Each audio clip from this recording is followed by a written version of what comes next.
La temporada de premios puso en el punto de mira a Flow, o al menos así la conocemos por acá porque en realidad se pronuncia Straume. Una producción en la que colaboraron Letonia, Francia y Bélgica, y sus logros no son poca cosa porque al tratarse de una propuesta indie realizada con muy escasos recursos, representa un hito dentro de la industria. Dirigida por Gin Silvalodis, Flow trata de un gato solitario cuya vida se ve incidentada por una devastadora inundación. A bordo de un bote con rumbo incierto y junto a otro grupo de animales, deberá aprender a cooperar para hacer frente a la catástrofe. A esta odisea se suman un perro, un lémur de cola anillada, un capibara, que espero reciba un reconocimiento por su participación, y un pájaro secretario. Así que buena suerte con eso de llevarse bien. Sencilla a simple vista, los elementos que conforman la narrativa de Flow la convierten en una historia alegórica de la cual se pueden sacar distintas lecturas, así que estaba cantado, había que dedicarle un video. Antes de empezar, un saludo y agradecimiento a los miembros del canal, ya que con su apoyo me motivan a mantenerme activo. Si también te gustaría colaborar, una suscripción, un pulgar arriba y un comentario ayudan bastante. Además, las opciones de miembros y de supergracias están disponibles. Todos los miembros reciben una mención como esta en cada video junto a otros beneficios. Ahora sí, meninos y meninas, todos a bordo. Hay muchas razones para alabar a Flow y quiero empezar por el hecho de haberse animado en Blender, un software de código abierto totalmente gratuito. ¿Y por qué debería importarnos esto? Personalmente, las producciones 3D fuera de los Estados Unidos siempre me parecieron inferiores en relación a sus pares norteamericanos. Claro que han habido productos decentes, pero no hace falta ser un experto para darse cuenta que dichas calidades no están al nivel de un Pixar, de un DreamWorks o de un Illumination. ¿Es esto culpa de los tiempos de entrega, de presupuestos ajustados, falta de experiencia o del software utilizado? No tengo la respuesta en este momento. Pero para ponerlo en perspectiva, el presupuesto de Flow no fue mayor a 3,5 millones de euros, cuando un largometraje animado usualmente suele costar entre 150 y 200 millones de dólares, cifras astronómicas que cierran las puertas a un montón de estudios pequeños. El propio director cuenta en varias entrevistas cómo hicieron frente a los desafíos, con su equipo aprendiendo nuevas herramientas y donde él mismo tuvo que arremangarse y hacer gran parte del trabajo, desviándose de la norma y buscando alternativas que agilicen el proceso. No voy a explayarme en la producción porque este no es un análisis técnico y en la página de Blender pueden leer todo esto si le saben al traductor de Google, pero quiero rescatar estas palabras. Nunca he trabajado en un gran estudio, así que no sé exactamente cómo funcionan, pero creo que si estás trabajando en un proyecto independiente,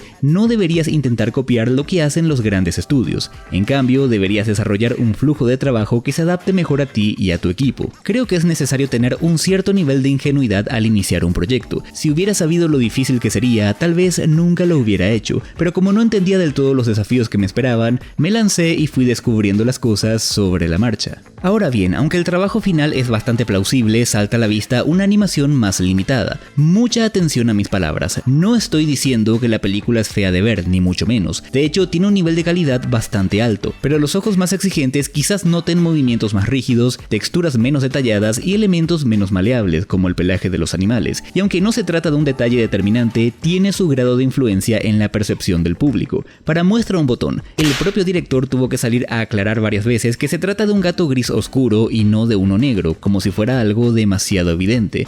Y no es que nos traicionen los ojos, es solo que con este acabado no es raro que la gente piense que dicho color se deba más a una limitación técnica antes que a una decisión artística. Lo que quiero decir es que todo proceso de animación requiere un trabajo óptimo en todas sus partes. Solamente en la animación 3D hay que cuidar detalles como el diseño y modelado de los personajes, la iluminación, el texturizado, el rigging y demás. Y cuando alguno de estos procesos flaquea, se nota. Igual Flow logra disfrazar sus debilidades con un arte más cartoon y efectos visuales como el granulado, pero la pelota quedó rebotando en mi cabeza. ¿Valió la pena apostar por este tipo de animación? O dicho de otra manera, Europa destaca más en la animación 2D. Tenemos las películas del estudio irlandés Cartoon Saloon, maravillosas ellas. Francia, por su parte, ya puede hablar de toda una tradición y cuenta con múltiples colaboraciones con otros países. Y el año pasado tuvimos a Robot Dreams, cuyo bailecito todavía resuena en mi cabeza. Pero ahí está lo interesante en todo esto. ¿Hubiese sido correcto animar Flow en otro tipo de animación? La respuesta es un rotundo no. No solamente por las implicancias positivas que trae que un producto indie alcance estas cuotas de calidad, por supuesto que sí, sino también por la propia naturaleza de la historia que exigía de este tipo de plataforma.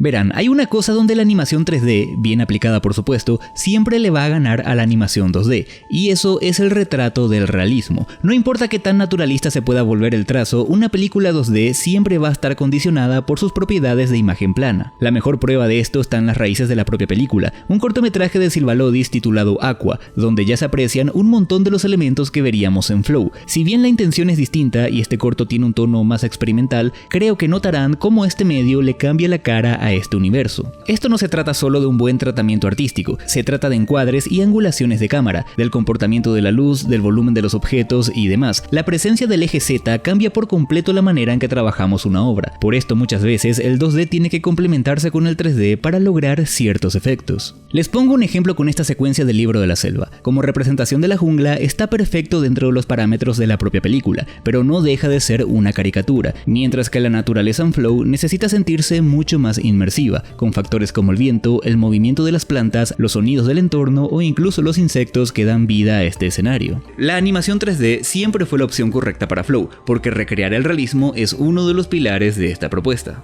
A su vez, eso no quiere decir que la producción no se valga de trucos para mantener la ilusión. Por ejemplo, se sabe que el diseñador de sonido grabó animales reales. La única excepción fue el capibara, ya que sonaba demasiado agudo y desagradable, así que reemplazó dichos sonidos por los de un camello bebé, la magia del cine. Otro punto que alimenta este espíritu realista es el tratamiento de cámara al hombro. A pesar de que no aparece ningún humano en la película, la idea de verlo todo bajo una perspectiva donde la cámara siga al cuerpo del camarógrafo aporta una sensación mucho más orgánica que una cámara estática. Y si siguen este canal desde hace un tiempo, recordarán que es el mismo principio utilizado en WALL-E. La razón detrás de esta filosofía quizás se encuentre en el hecho de que esta pretende ser una historia con reflexiones sobre la condición humana. Entonces, ¿qué mensajes esconde Flow?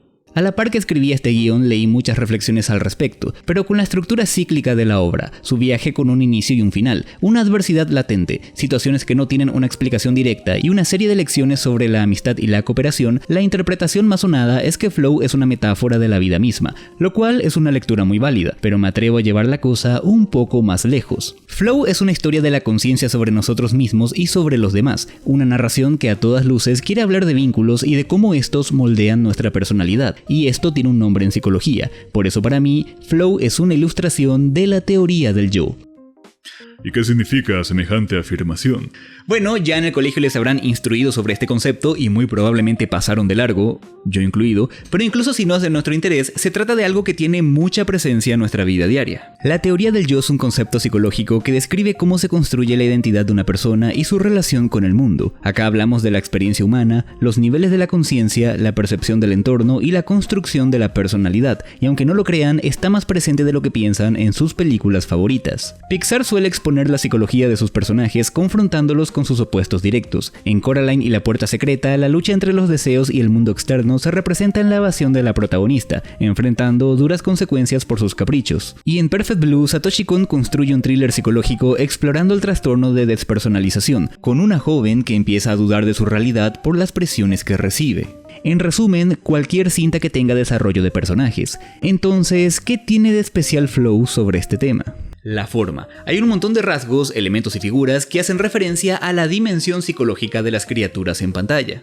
Al margen de que la ausencia total de diálogos permite una narración universal, el propio título evidencia sus intenciones. Flow, o Straume, como quieran decirle, es el flujo del agua, pero el flujo también es un concepto en psicología para referirse a un estado de concentración absoluta. La concentración tiene que ver con la parte más consciente de la mente y dicho despertar forma parte del arco de estos animales. Lo primero que vemos es a nuestro menino observando su reflejo en un charco. Sé que mucha gente ve en esto un retrato de la soledad del gato, que se acentúa con el final de la cinta, pero es mucho más que eso. Esta toma no solo sirve para introducir al felino protagonista y el vehículo de la trama que es el agua, sino que su connotación es mucho más profunda. Es el gato autodescubriéndose y tomando conciencia de sí mismo. De hecho, el reflejo es un elemento recurrente a lo largo de todo el largometraje, marcando esta idea de la autopercepción no solo en el gato, sino también en sus compañeros. Y si no los aburría hasta ahora, genial, porque para poder avanzar tenemos que pasar por la escuelita. Aunque la teoría del yo se expresa en singular, en realidad se trata de un conjunto conjunto de ideas de diferentes autores. Gente que estudió psicología, yo sé que el asunto es mucho más complejo, así que les pido que por favor no se enojen con la simplificación que estoy a punto de hacer, pero este es un análisis cinematográfico, así que voy a basarme en 3 ejes: el ello, el yo y el superyo de Sigmund Freud, la teoría del espejo de Charles Cooley y la teoría de la autodiscrepancia de Tori Higgins. Igual me pueden matar en los comentarios si no están de acuerdo. Hay un tema que rige las secuencias iniciales: el salvajismo, no solo por el ímpetu del agua que arrasa con todo a su paso, sino por la propia naturaleza. El gato procura su alimento, los conejos huyen para salvar su vida, los perros cazan y operan en jauría y así sucesivamente. Incluso la estampida de venados, que presagia el inicio de la inundación, es otra muestra de este mundo salvaje. Todo nos evoca a un comportamiento impulsivo e instintivo, y ahí tenemos nuestra primera teoría. El psicoanálisis de Sigmund Freud estableció un esquema que divide la mente en 3 componentes: el ello, el superyo o superego, y el yo. El ello es la parte más primitiva e inconsciente de la personalidad. Es la que se encarga de transmitir los deseos, necesidades y tendencias instintivas como el hambre, la sed, la libido, el sueño y demás, buscando la mayor satisfacción posible. Pero eso lo pone en conflicto con el superyo, que está conformado por el mundo exterior y lo que se espera de nuestro comportamiento. Ahí entran los valores y creencias, la brújula moral y las normas de convivencia. Básicamente, mientras el ello es una fuerza puramente interior, el superyo se construye en base a la experiencia social. En el caso del gato se hace énfasis en este carácter egocéntrico de su estilo de vida, ya que en su hogar se aprecian varias estatuas de sí mismo. Para este punto no hace otra cosa que satisfacer sus necesidades. Sin embargo, su rutina se ve interrumpida con la llegada del agua, que lo obligará a adaptarse para poder sobrevivir. Obviamente no es algo que aprenda de inmediato, y ahí es cuando el yo entra en escena. Según Freud, el yo es la parte negociadora entre el ello y el superyo. Es la parte racional de nuestra mente que busca equilibrar las demandas de ambas partes. En otros términos, el yo es la instancia intermedia entre la biología de un individuo y el mundo que le rodea. Por eso el Michi aprende la diferencia entre lo que quiere y lo que debe. El gato necesita dormir y afilar sus uñas, mientras que el perro necesita jugar para gastar su energía. El lémur tiene un carácter obsesivo por acumular cachivaches y la alimentación del capibara, o carpincho como le decimos por acá, no es igual para todos en el bote. En otras palabras, todos deben enfrentar a sus impulsos naturales en favor de la estabilidad del grupo. Esto incluso se nota cuando el pájaro secretario, quien asume un rol de líder, entra en conflicto con las exigencias de los demás. En un punto se enfrenta al lémur, quien quiere recuperar un objeto caído al agua, mientras que el pájaro hace prevalecer su autoridad. También en otro punto no está de acuerdo en dejar subir a más animales al bote, que es un deseo del perro. El gato y el carpincho tienen que intervenir para hacerlo ceder. Este diálogo en carácter casi democrático para buscar una salida a un choque de intereses va de la mano con todo lo que hablamos hasta ahora, porque así funciona la mente, en equilibrio entre el instinto y el raciocinio. Hasta acá entendemos que esta toma de conciencia tiene su raíz en aprender a convivir, pero también tiene que ver con la formación de la personalidad de cada uno, y ahí es donde entra nuestra segunda teoría. La teoría del espejo de Charles Horton Cooley se basa en que las personas se forman un concepto de sí mismas a partir de cómo son percibidos por los demás. Si bien este planteamiento se expandiría con Jacques Lacan, lo que queda claro es que gran parte de nuestra personalidad está ligada a las experiencias que nos tocan. En otras palabras, este espejo hipotético son los otros, pero su reflejo no siempre es la mejor versión de nosotros mismos. ¿Quiénes somos realmente? La película es puntual al respecto. Volviendo a la trama, el gato es un animal solitario y desconfiado en primera instancia, pero ¿es esa su verdadera personalidad o simplemente su relación con el mundo le ha empujado a ser así? Y en gran parte esa misma interrogante rige para todos los demás. El pájaro secretario se muestra autoritario en varios momentos, probablemente porque viene de un entorno violento donde predomina la voluntad del más fuerte, pero ¿es esta su verdadera naturaleza o no se le ha dado la oportunidad de demostrar lo contrario? Lo mismo el lémur, cuyo único interés parece ser la acumulación, pero ¿sería capaz de valorar a sus pares por encima de lo material? Y ni hablemos del perro, cuyo principio de lealtad claramente no lo aprendió de su jauría. Es en la escena donde el carpincho está en peligro donde todas estas preguntas encuentran respuesta. Ni el gato es tan solitario ni egoísta, ni el lémur es un oportunista, ni el perro es tan ingrato a diferencia de los suyos que no dudan en alejarse ante la primera crisis. Mientras estaba viendo la película me hice la siguiente pregunta: ¿por qué estos animales en específico? Y no sé si llegué a la respuesta correcta, pero les voy a dar mi interpretación. Estas especies tan dispares y de orígenes heterogéneos le otorga diversidad al grupo. Por eso, al estar todos juntos en un bote en medio de una inundación, algunos han visto una referencia al Arca de Noé, que es interesante porque aludir a textos antiguos como la Biblia es una forma de inyectar un espíritu de ancestralidad a la trama. Si vamos al caso, los humanos como tal no existen. No sabemos si se extinguieron o incluso si es el planeta que conocemos. Hay muchas cosas que no tienen una respuesta, pero sí tenemos indicios de que alguna vez existió una civilización. Esta ambigüedad en la información acompaña el sentido de redescubrimiento al que nos lleva esta historia. Así que uno de los mensajes de esta película es que los demás tienen su grado de influencia en lo que somos nosotros, en cómo nos vemos e incluso en los valores que compartimos. Por eso la cinta termina con un reflejo de todos los animales juntos, en contraposición a lo que vimos al principio. Otra vez, sé que mucha gente ve esta escena como ¡ay, qué lindo! El gatito hizo amigos. Pero no es solo eso, la comparativa es clara, el gato no es solo lo que percibe de sí mismo en solitario, también es lo que comparte y lo que aprende de los demás en su paso por la vida. Ahora, para puntualizar este apartado, la psicología explica que el significado social que se le dan a ciertas cosas influye en nuestra interpretación del mundo, es decir, el yo se construye a partir de la interacción con el entorno, adoptando diferentes comportamientos en base a la situación. Eso me lleva al animal más enigmático de toda la película, la ballena, una criatura que se presenta siempre a la distancia, representando el miedo a lo desconocido. Como la audiencia ya sabe que estos animales son seres pacíficos, los realizadores le dieron un aspecto más aterrador y místico. De esta forma, es normal que pensemos en esta especie de leviatán como una amenaza potencial, pero en realidad su intervención termina siendo provechosa en más de una ocasión, evitando que el grupo perezca, reforzando así esta idea de que las apariencias engañan.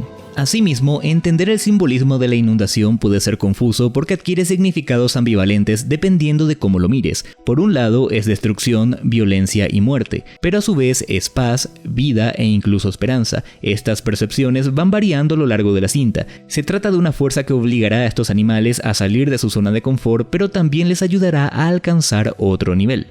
Y para cerrar estas ideas tenemos que ver la evolución de estos personajes, así que ahí es donde entra nuestro tercer eje. La teoría de la autodiscrepancia de Tori Higgins sugiere que los individuos tienen tres representaciones específicas de sí mismo: el yo real, el yo ideal y el yo deber. El primero refiere a la persona que somos en la realidad, con virtudes y defectos, y esta imagen está construida en base a valores y creencias internas como por factores externos. Sin embargo, el yo ideal es la persona a la que aspiramos a ser alguna vez, es una brújula de metas y sueños que representa a nuestra mejor versión que aún no somos. A su vez, el yo que debería ser está definido por las expectativas y normas sociales. Aquí entran las obligaciones, la coyuntura que nos toca vivir y lo que los demás esperan de nosotros. Por lo general, este último les pone un freno a los otros dos. Ahora bien, cuando hay discrepancias entre estas tres instancias, podemos llegar a manifestar emociones negativas como decepción, insatisfacción, baja autoestima o incluso ansiedad, y esto está muy presente en el gato. Al principio, el Michi es un animal solitario y desconfiado. Como podemos ver, siente un rechazo por el agua y no es capaz de cazar su propia comida, sino que vive arrebatándosela a otros. Todas estas características son su yo real, mientras que su yo ideal es la de un gato valiente, amigable, que no solo es capaz de cazar para sí mismo, sino también para los demás. Estas dos visiones contrapuestas no representan un problema hasta que el agua termina por inundar su propio ego. Es ahí cuando su yo que debería ser lo empuja a enfrentar estos preconceptos para poder sobrevivir. El gato muy pronto se da cuenta que no puede hacerlo todo solo, generándole emociones negativas, pero es ahí donde entran sus compañeros. En concordancia con lo que ya dijimos, del carpincho aprende la calma y la resiliencia, y es que en serio, la energía zen que transmiten estos roedores es increíble, por algo es el personaje más equilibrado de toda la película. También de este último aprende a cazar. Del perro, que usualmente es entendido como la contraparte de los felinos, aprende que tiene más cosas en común que diferencias. Y del pájaro secretario aprende la misericordia y la empatía. Se nota cuando pasa de una actitud reservada y algo despreciativa a un estado más juguetón y generoso. De la misma forma, todos aprenden un poco de todos, y esta idea de la evolución está presente en muchas otras situaciones. Tanto el lémur, el pájaro secretario y el perro aprenden que estaban en el lugar incorrecto. El pájaro lo aprende porque lo golpean y lo dejan a su suerte. El perro lo aprende con el abandono de sus amigos, y el lémur lo aprende una vez que han bajado las aguas y este yace con los suyos. En el momento en el que parece que gato y lémur se van a separar, podemos apreciar que el espejo que tanto le fascina se ha roto, dando a entender que ya no es el mismo de antes. Todo esto me remonta a aquella frase que cantaba Gustavo Cerati: separarse de la especie por algo superior no es soberbia, es amor, una forma de amor propio en este caso. Acá entra la escena más discutida de la película, que es cuando el pájaro secretario trasciende a otro plano mientras que el gato no es capaz de seguirlo. Una alusión a la muerte, pero sin que eso signifique la pérdida de las lecciones aprendidas por los demás. No sé ustedes, pero para mí la película encaja tan bien en estas teorías que tuvo que ser algo premeditado y no meras coincidencias. A pesar de este optimismo, la cinta tiene un desenlace agridulce. Cerca del final, nuestros héroes se encuentran con la ballena que está próxima a morir. Esto parecería significar el final de la travesía, pero lejos de eso, otra estampida de venados nos anticipa lo peor: la inundación volverá. El largometraje vuelve a su idea de ser una alegoría a la vida, con vínculos que construir y adversidades a las que hacer frente. No sabemos si estos animales llegan a sobrevivir por segunda vez o terminan pereciendo. De lo que sí estamos seguros es que no tuvieron que afrontar el problema solos. Y si queda algún rastro de duda, incluso los créditos finales evocan esta idea de emerger desde lo más profundo del subconsciente hasta la racionalidad. De la profundidad más absoluta, donde no llega la luz, vamos ascendiendo hasta la superficie, y lo último que alcanzamos a ver en la lejanía es a la ballena. El destino de este animal, como el de todos los demás, queda a interpretación del espectador. En resumen, Flow es una pequeña joya, no solamente por su mérito de haber demostrado que se puede hacer mucho con poco, sino también por su visión. Pese a su simpleza, es una historia con mensajes punzantes, y pese a ser una historia de animales, toca un tema de la condición humana de la que todos somos parte. Pero bueno, ahora es su turno de dar su parecer o de compartir este video si les gustó. Yo me retiro, pero recuerden que me pueden seguir en mis redes sociales para seguir en contacto conmigo. Hasta la próxima entonces, un fuerte abrazo, cuídense mucho y que estén bien.